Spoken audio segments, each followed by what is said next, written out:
What's up, everybody? FC here, and the title of the thumbnail is Here Comes Trouble, and I had to experience it. This is the Bonnell 775, and they have two versions, the MX Motocross and the AM Extra.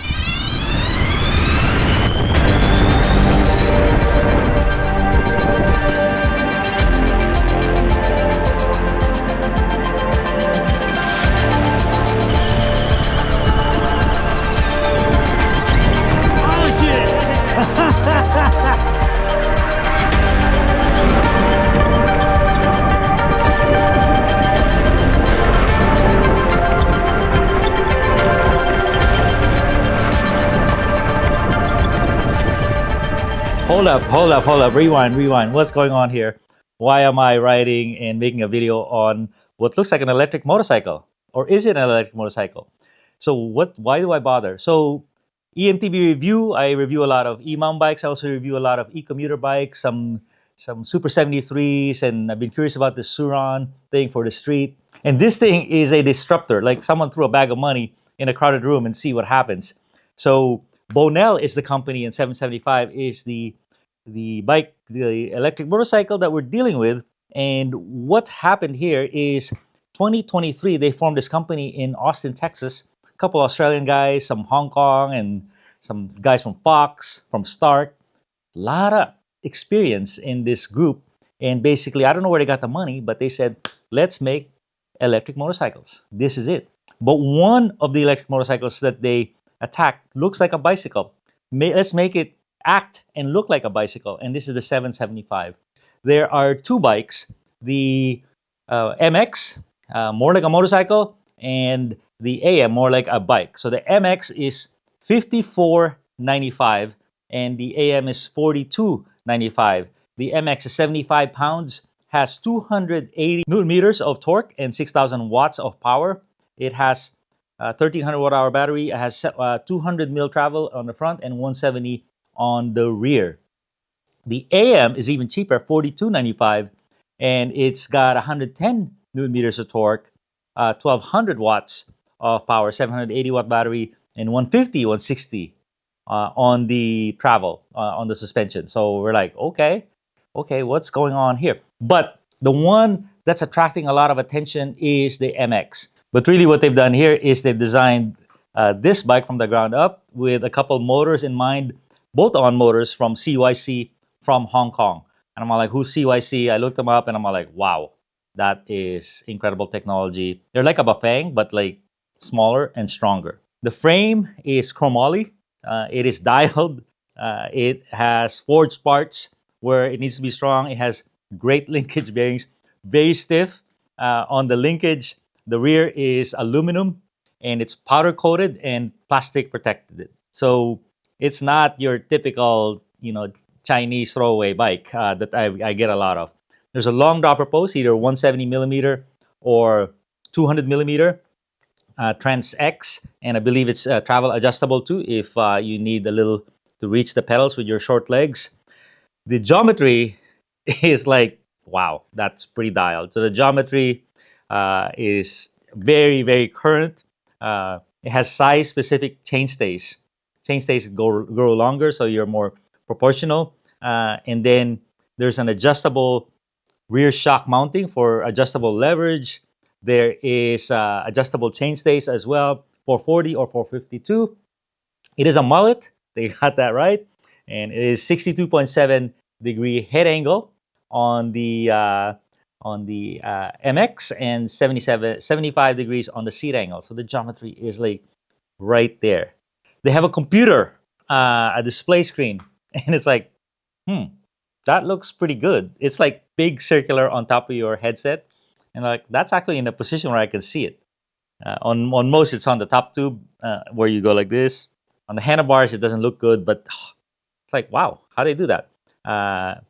It's a good display, good location. It's got an app.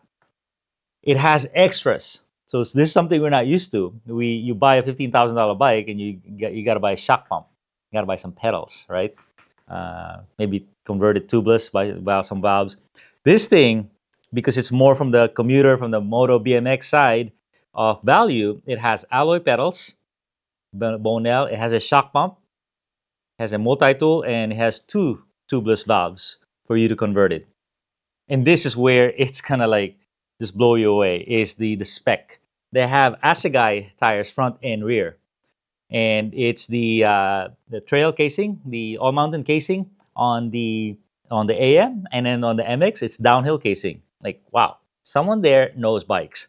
They have Magura MT5 brakes. Okay, really good four piston brakes. And when you go to the MX, you get the floating rotors for even more power. They have a coil rear shock from Suntour and an air front, allegedly the top of the line from that company. And one thing I should mention is that both bikes have a torque sensor, so a very sensitive torque sensor. It's not a cadence sensor, where it's pretty useless to pedal because it just boosts full power whenever you step on the pedals. The biggest difference I think on these two bikes is on the MX. It's a single speed. You know, they said if you pedal just on occasion, if a cop is looking at you on the street, you just kind of pedal. But it's really a motorcycle. So one speed. The AM has a 10 speed, I believe, a micro shift. So you can really pedal it. You could turn off the motor if you want. Of course, what's attracting a lot of attention is the MX. You know, the AM is just like a DJI bike that looks kind of funky, but it is cheap. But the power is about the same. The MX, you're talking 6,000 watts. That's about 8 horsepower. Okay, so let's get to some riding and come back to me, and I'll tell you about the things that I learned in this little foray, this little experiment of mine. Let me give you some background information on the twist throttle. It gave me a bit of trouble here. It was a Lecky pacemaker twist throttle. It is a thin grip with very light action, and it is mated to my brake levers, and my brakes were set up bicycle style. So the right lever was for the rear brake as opposed to the moto style. And finally, it was my first time using a full grip twist throttle, and a friend explained to me that hey, on electric bikes the torque is instantaneous as opposed to gas, so these throttles can be quite a bit more sensitive. If you're coming from a moto background, maybe this is not such a big issue for you since you're used to the grip throttle. Also, having the rear brake on the left side seems to make more sense in this configuration. Here's the test ride, and I'm going to start out with something funny. I was so impressed with the power until my buddy told me I was on level 1 of 3. When I put it to 3, it was insane. 8 horsepower, and it delivers the torque instantly. Alright, we'll do some climbing, and you could hear the motor. The motor is loud. I think the motor and the chain drive system. And I'm pedaling, and it's pretty good. Even though it's a single speed, it has a torque sensor, so it's not herky-jerky. I didn't really have to pedal, but it's what makes me feel comfortable. And now I put it on some rocks. And very impressive. Very impressive. Pretty quiet. A lot of the chatter you hear is just my GoPro. Very loose. But confidence inspiring right away on the Rocky Chunder. Alright, so we get to some tight trails, and this is where the weakness of the bike comes to play. Is it's kind of big and heavy. Long wheelbase. And it's just not as fast as my Pivot Shuttle LT, my Levo.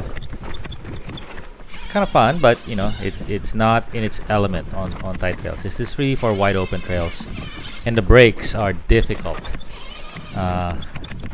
With that grip throttle in there, it kept revving on me. I almost want to turn it off. And then one big problem with the MX is that triple clamp fork really limits your radius. So when you have like a little tight turn or a switchback, the handlebar locks up because it's hitting the frame with the bump stops, and then you lose your balance because you can't balance yourself in steering. So there is my little test ride. Wanted to mention that the cranks are a little bit long at 165 millimeters.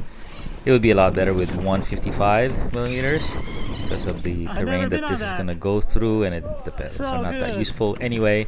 But hope this helps you differentiate the AM bike-like and the motocross-like MX. So how about things I learned to conclude this little video? Number one is these things are not legal in public for the area that they were directed towards. So the MX, not legal on trails, that's for dang sure, on public trails, and not legal on the street in the bike lane. Way too much power, way too much speed. The AM is not legal on the trails either because it's a class 2 and class 3 bike. Really, it's not a class 1 bike at all because of that throttle. Number two is, why do they make them look like mountain bikes? So this is an electric motorcycle company, and that's what they're releasing in the future. And why do they make them look like mountain bikes? I think number one reason is they wanted speed to entry. They wanted to just execute and have a product right away, help fund their operation. If you live in Australia, if you have a private ranch, a lot of land, just motocross trails, hey, get the MX. It's pretty darn amazing. You'll be happy. And I think they're going to sell a lot of it. And as I can tell already, the MX is sold out. The first 2 rounds that they produced on this bike sold out completely. The AM, you could still buy it. Maybe the third reason why they make them look like mountain bikes is because there's going to be a crackdown. They know there's a crackdown coming. So this one, it can fly under the radar much more easily. Number 3 thing I learned is these things are well made. It's pre-dialed. That suspension for the money is incredible. And the fact that there's so much of it means like, hey, why not? The power is truly incredible, especially on the MX. It is noisy. There is no doubt about that. But they're well designed. Horse-link suspension. Number 4 thing I learned is the price is incredible. No doubt about it. For what they put in there, it's pretty darn incredible. And I hope it shakes up the industry a little bit. So it rides well. The geometry is all there. 170 rear, 200 front. It's got the motor that's kind of loud, but it's very consistent, reliable. And the big thing for us mountain bikers is this throttle, is the grip throttle. So it's a true moto throttle. So it's very hard for me to handle it because every time I brake, I'm touching it, or I'm jumping, I'm touching it, and it's revving. So I'm almost like turning it off on the downhills. Just a sneak peek.